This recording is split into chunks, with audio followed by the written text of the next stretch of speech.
Hello, yo, dito na naman tayo. Siyempre, gagawa na naman tayo ng sling pouch kasi may nag-order sa atin na kaibigan natin.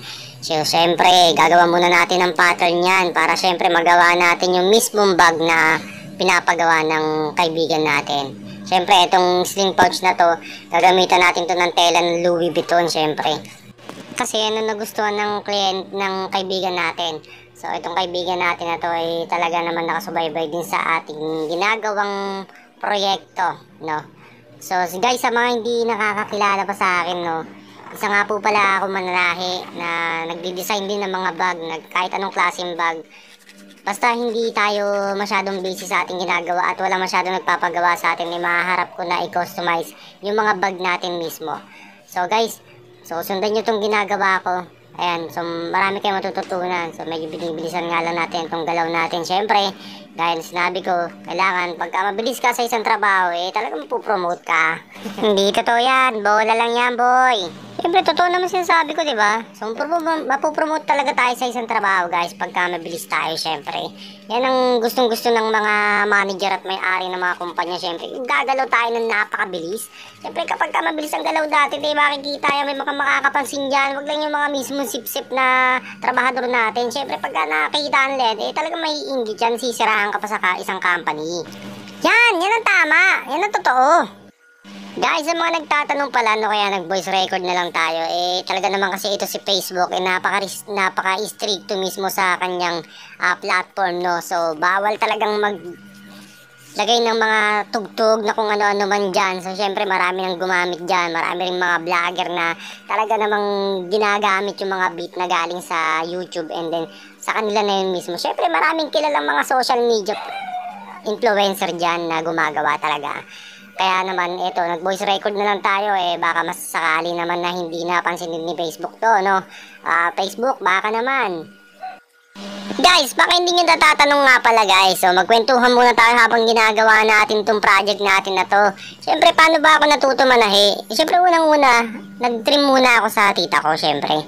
Masukan ako, may tahian yung tita ko, maliit lang din na isang pabrika. Doon ako natutong manahi, doon ako matutong mag-trim, doon ako matutong tumabak ng makina. Siyempre, naging curious ako. At higit sa lahat, siyempre, kapag curious ka kasi sa iyong ginagawa, talaga namang matututo ka. At kapag ka-interesado ka. So, guys, doon ako nag-umpisa matutong manahi. Siyempre, nanahi muna ako ng mga damit sa tita ko. Yan, natuto ako mag-piping, tumabak ng makina. And then, nung nagkaroon ako ng lakas ng loob, natuto akong mag-apply sa tahian ng bag. Doon ako natuto manahi dyan. Siyempre, bago tayong pumasok dyan, siyempre, marami tayong na subukan na mga trials dyan. Marami tayong mga pagsubok na pinagdaanan dyan. Nandyan yung mga nare-reject tayo sa isang araw. At siyempre, andyan yung nare-reject tayo sa buong isang linggo na kumikita tayo, nananahi tayo, walang sahod. Alam na mga mananahi yan, siyempre. Diba, guys? So, nung natuto naman na ako manahi, siyempre, nakita ko naman kung hanggang saan yung potential ko at kakayahan ko. Then, itong supervisor ko, nakita nga ako sa isang company na talaga may potential ako matuto na gumawa ng bag. Then, natuto ako mag-sample maker. Pinaupunla ako sa isang makina. Then, habang nagsa-sample maker ako, siyempre, naalala ko yung dating ginagawa ko na madalas ako nare-reject, madalas akong umiiyak dahil wala akong sinasahod pagdating na isang linggo. Then ngayon nga, guys, syempre nagpursige tayo na gumawa ng mga ganito. Although ngayon syempre struggle pa rin tayo sa mga ganito dahil napakarami nating kakompetensya sa mga ganyan. Pero at least kahit paano, guys, designer na rin ako kahit paano. At natuto akong manahi, natuto na rin akong tumapak ng makina, natuto na rin akong gumamit ng pattern.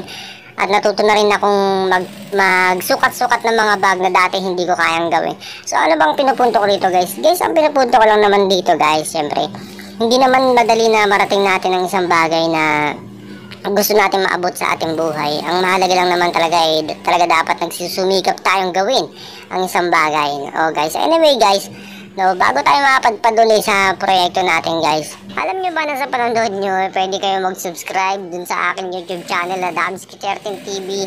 At syempre, pwede kayo mag-like at follow sa aking Facebook page kung saan ginagawa ko yung mga bag at pinupost ko syempre yung mga gawa namin. Nagbebenta rin kami dyan ng mga mga sling bag, mga belt bag, syempre makagawa namin, talagang pinopost namin yan, nandiyan na rin mga retail price niya. At sana bumili kayo sa aming mga produktong ginagawa. So yun lang naman guys, maraming salamat at sana nag-enjoy kayo sa pakikinig at pag-share ko.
Yun guys, syempre tapos na itong ginawa natin na sling pouch. So pwede na natin i-deliver sa kaibigan natin guys.